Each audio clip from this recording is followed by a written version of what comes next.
Halo teman-teman trader investor, selamat datang di saham di Asia Technical Trader Harian. Seperti biasa, hari ini hari Senin 17 Juli 2023 mengawali minggu ini dengan candle IHSG yang jelek. Ya, dan seperti biasa, nanti kita akan mengulasnya IHSG dan juga beberapa saham pilihan yang menarik-menarik. Sebelumnya, buat teman-teman yang mau kasih tip, support maupun donasi untuk cuan-cuan saham, bisa cari 3 klik sosial base deskripsi. Nanti bisa kasih tip, support maupun donasi untuk cuan-cuan saham dan juga saran pribadi untuk saya. Kesempatan ada pertanyaan kritik atau saran, silakan sampaikan aja, bisa via DM Instagram maupun komen YouTube. Dan insya Allah setiap pertanyaan teman-teman pasti saya jawab kalau sudah waktu. Lalu jangan lupa support terus cuan-cuan saham dengan cara like, comment, dan subscribe. Karena support mana itu gratis, tinggal klik aja, tapi sangat berarti buat konten kreator bisa ini. Jangan lupa juga notifikasinya, karena konten tiap hari di cuan-cuan saham, Senin sampai Jumat alias harian, Sabtu dan Minggu konten spesial. Oke, kita langsung masuk ke transaksi hari ini, di mana transaksinya masih cukup sepi, 9,7 T, dengan pergerakan asing yang sangat bagus. Total net buy-nya 1,2 T, itu dominan di pasar reguler 1,19 T, sedangkan di pasar nego net buy juga 12 miliar.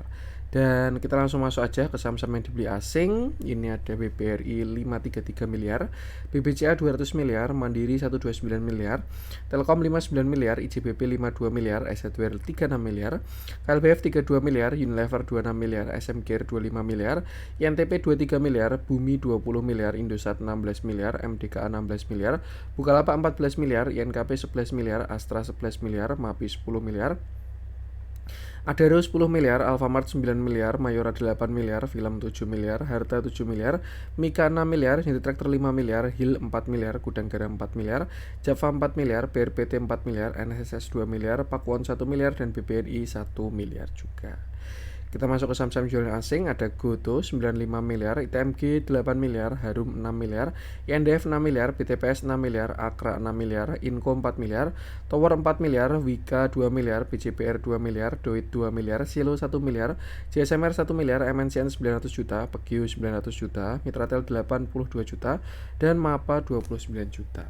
Oke, sekarang kita langsung masuk ke analisa teknikalnya IHSG, di mana hari ini IHSG kena sell on strength yang sangat kuat. Ini mau dari view apapun, memang hari ini sangat jelek sih sebenarnya. Kalau dari price action ya. Cuman yang agak yang bikin agak kita anomali itu adalah transaksinya bagus. Jadi asing masuknya besar, tapi marketnya kena sell on strength. Nah, terus gimana mas kalau kayak gitu mas? Kalau menurut saya ini perlu kita lihat beberapa hari ke depan. Maksudnya gimana? Ini dengan price action seperti ini ya, mungkin bisa saya bilang hampir 100% tuh besok bakalan koreksi market ini. Ini yang dimaksud dengan candle seller sangat kuat. Ketika kena area, seller muncul kuat banget dan dia reject kuat tuh. Cuman asingnya masuk besar. Nah, yang perlu kita lihat saat ini adalah besok. Besok kira-kira marketnya koreksi atau enggak. Kalau misalkan koreksi, kita lihat konsistensi asingnya. Kalau misalkan nanti dia koreksi, asingnya masuk lagi, asingnya masuk lagi, asingnya masuk lagi, dan seterusnya, artinya memang ini si asing baru mau akumulasi. Seperti itu. Ditahan biar nggak jalan dulu. Seperti itu. Tapi kalau misalkan ternyata besok koreksi kuat, asingnya keluar lagi, ya artinya kena taking profit juga. Seperti itu. Nah, yang jelas untuk saat ini ya, kalau kita pakai target dari flag atau misalkan kita pakai target dari cup and handle, di mana targetnya adalah setinggi cup di sini dan kita pindahkan ke sini, ya memang semuanya sudah kena target. Jadi simpelnya gini, ketika kena target, banyak orang itu, banyak investor ya, kecenderungan pada taking profit. Ya, ibaratkan gini lah, plan sudah kena target gitu. Kadang orang itu kan take profit karena sudah kena target, sudah cuan, ataupun sudah kena resist dan lain sebagainya. Tapi kalau misalkan sudah kena target, most likely orang-orang investor bakal TP terlebih dahulu. Ya tidak semuanya, tapi ya ada lah yang bakal TP terlebih dahulu. Dan hari ini market sudah kena update target dari higher high-nya, dan terjadi aksi taking profit yang sebenarnya itu sangat wajar. Selain itu kita juga sudah mulai mendekati area all time high di sekitar 6940 ya. Jadi reject itu adalah sesuatu yang sangat wajar.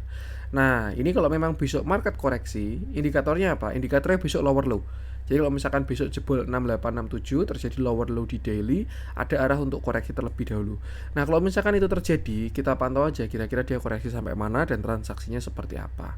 Dan tinggal pilih saham-saham yang berpotensi untuk bagus ya. Jadi memang mau marketnya bullish, bearish, sideways dan lain sebagainya, tetap bakal ada saham-saham yang manggung. Tinggal sesuaikan dengan strategi dan juga model kita aja. Maksudnya gimana mas? Contoh lah, teman-teman bisa scalping. Scalping sih kalau menurut saya nggak peduli ya, mau marketnya bearish, bullish, sideways, itu mereka masih bisa adaptasi karena time frame-nya sangat pendek. Cuman memang kalau baru bullish ya lebih mudah scalpingan karena spread-nya pun juga banyak, transaksinya juga besar. Tapi kalau misalkan contoh teman-teman itu swing trader, positioning, ya kalau trennya baru nggak jelas pasti bakalan keok gitu. Jadi kayak harus disesuaikan dengan strateginya. Terus habis disesuaikan dengan model masing-masing. Maksudnya gimana mas? Contoh lah, misalkan teman-teman modal trade-nya di angka 10 juta atau misalkan 1 juta gitu. Itu kayaknya kalau misalkan mau masuk ke saham apapun tidak ada masalah sama sekali. Ya, yang penting punya strateginya atau trading plan-nya. Entry jelas, exit jelas, take profit jelas, stop loss jelas, itu nggak ada masalah sama sekali. Uang 10 juta atau 1 juta masuk ke saham manapun. Tapi misalkan contoh ya, teman-teman punya uang 10 miliar atau 100 miliar di modal trading gitu ya.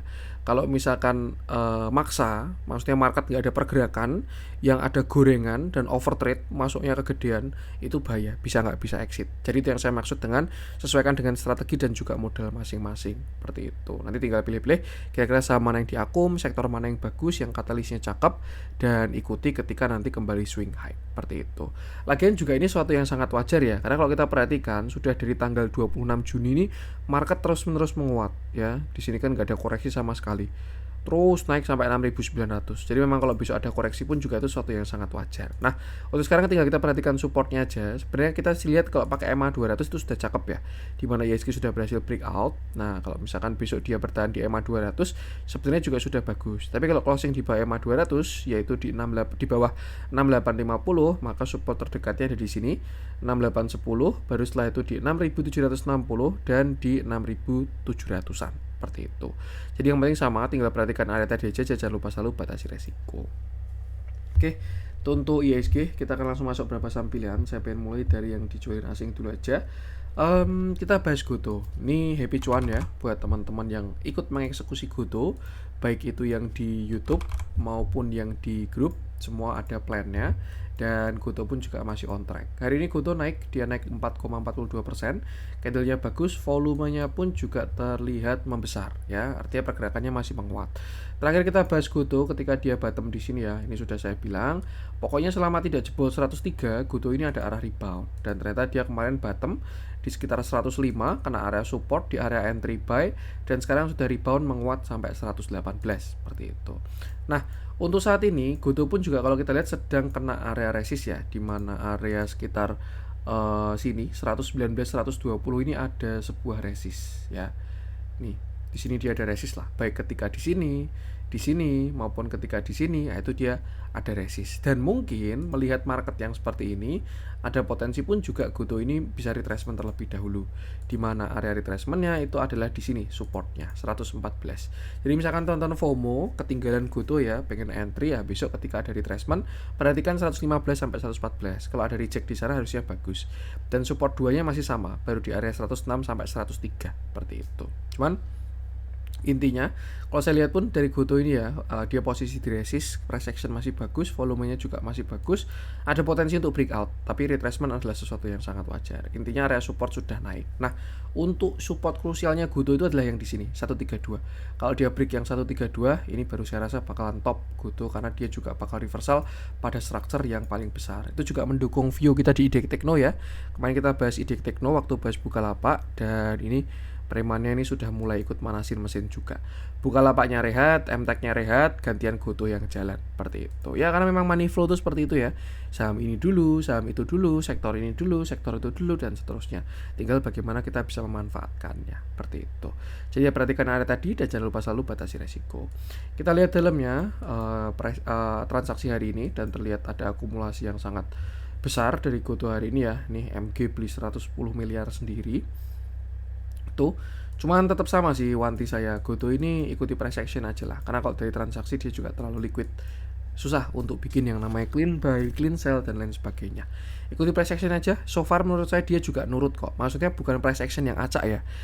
Price actionnya itu bisa dianalisa pakai trend, pakai Fibonacci, itu bisa kelihatan. Jadi ya tinggal ikuti aja. Dan yang penting sama, selalu batasi resiko. Untuk Goto saya lanjutkan, saya pengen coba cek si konstruksi bagus ya. Nanti kita bahas adikarya aja yang ada plannya juga kita. Kurang ada yang menarik lagi untuk yang dijual asing hari ini. Saya pengen masuk ke yang dibeli asing aja langsung.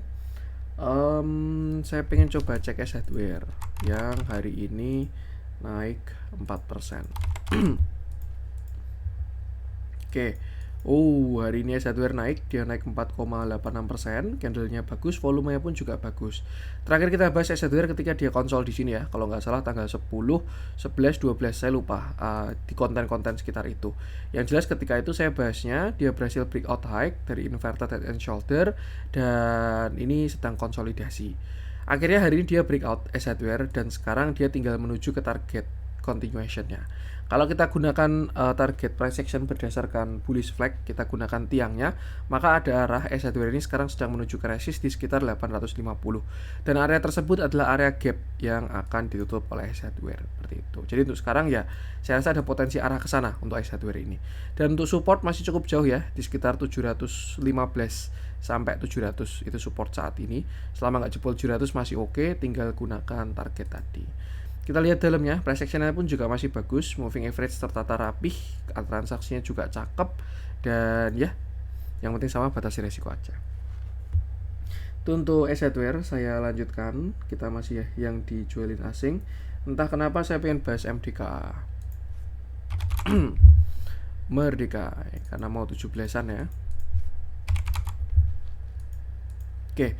Hari ini MDKA turun, dia turun 2,1% dengan candle yang solid dan volumenya pun kecil sih, volumenya kalau kita lihat. Terakhir MDKA bottom di target lower low-nya 2850 membentuk bottom 1 dan terbentuk bottom kedua. Breakout, pullback dan akhirnya higher high. Naik sampai 3470 dekat area gap-nya terlihat seller yang kuat dan akhirnya dia terkoreksi. Saat ini pun juga sudah ada konfirmasi karena dia sudah membentuk yang namanya double top. Top 1, top 2. Dengan target koreksi sekarang adalah di area neckline. Nah, ini cukup menarik sebenarnya MDKA ini ya, karena setelah kemarin dia breakout belum ada retest. Jadi kita bisa asumsikan saat ini MDKA sedang mau retest seperti itu. Nah, area retestnya ada di sini, dimulai dari 3200 sampai area 3100. Itu adalah area retest dari MDKA. Kalau misalkan nanti ada respon yang bagus di sana, lalu dia ada reject, ada potensi untuk dia kembali menguat untuk menutup gap, bahkan kembali ke target pullbacknya di 3680 sampai 3950 seperti itu. Tapi kalau misalkan dia jebol dan seterusnya, ya artinya dia kalah dengan tren besarnya dan akan melanjutkan koreksinya seperti itu. Untuk sekarang simpelnya perhatikan 32 sampai 31 dulu. Kalau ada reject di sana bisa buy on weakness. Cuman memang agak sulit untuk melihat dari volumenya karena dia beberapa kali kena rebalancing ya, dan bahkan volumenya pun juga mini-mini. Tuh, jadi kemarin ketika breakout pun volumenya mini, ketika koreksi volumenya mini, kurang data dukungan yang kuat. Jadi lebih ke pure price action aja, tinggal perhatikan area tadi apakah ada respon atau tidak. Kita lihat dalamnya, ini juga gagal golden cross. Posisi di support, transaksi juga tidak terlalu bagus ya. Hari ini netral, cenderung distribusi. Bahkan kalau dari jumlah broker sih jelas hari ini distribusi ya. Kalau kita zoom out dari bandar movement juga terlihat distribusi yang cukup kuat. Jadi ya lebih baik ikuti price action dan jangan lupa selalu batasi resiko. Itu untuk MDKA. Saya lanjutkan, kita cari yang ada spreadnya lagi. Kita masuk ke yang merah-merah deh untuk hari ini. Properti nggak jadi naik ya, sangat disayangkan. Nah, Tins kemarin udah kita bahas tuh,